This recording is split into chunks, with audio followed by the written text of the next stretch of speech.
This is K Street, Washington's fabled boulevard of lobbyists. It runs from the White House to the Congress, and if you want to get something done in either place, this is where you plant your flag. Palestinians in America are quickly learning that lesson, getting into the lobbying game and trying to shift U.S. foreign policy. Now, successful lobbying is less about the strength of your arguments and more about your political clout, and in this town, Israel has a clear advantage. So to level the playing field and hear some of the arguments behind the lobbying, we brought together two young activists from either side of the Israeli-Palestinian divide for a debate about America's role in the region.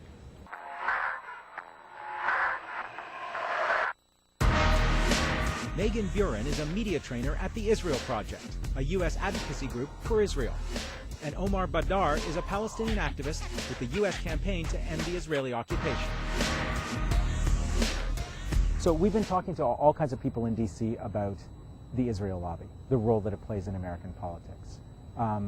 Meagan, is it a constructive role, a destructive role, influential role, less influential? What do you make of the Israel? Lobbying works the way it works, but I think if you go up and down K Street, this is not just the Israeli-Palestinian conflict. There's fruit lobbies, there's insurance lobbies. This is how people get their voices heard. They come to Washington to make sure that people know what they care about. And I really think, though, when you look at what Congress does and when you look at what the leaders do, I really think that they are reflecting the wishes of the American people on a whole when it comes to this issue. Yeah. I don't think that's actually accurate. I think the majority of Americans think the U.S. should withhold aid from the country, basically, that is obstructing the solution. And I think the problem here becomes a problem of ignorance and misinformation, where people don't know where the conflict is driven. It's driven by the fact that Israel has been maintaining an illegal Israeli military occupation of the West Bank and the Gaza Strip for over 40 years now, and they have been refusing to end the occupation in favor of a peaceful solution. And yet all American politicians, especially in the election cycle, basically are falling over each other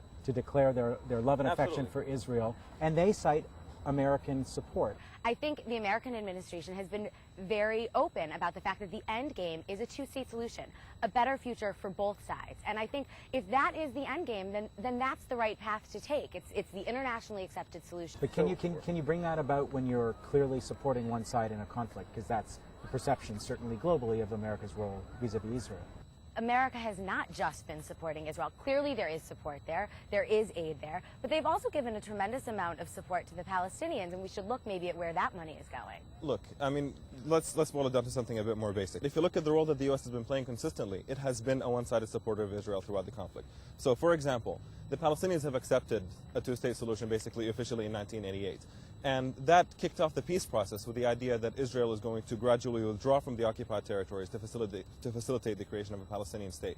The only problem is that Israel was doing the exact opposite throughout the peace process. They were actually building and expanding settlements throughout the occupied territories. They doubled the numbers of those settlements throughout the peace process. And there wasn't any significant objection from the U.S. I don't think that this is an issue of settlements. I don't think this is just an issue of criticism.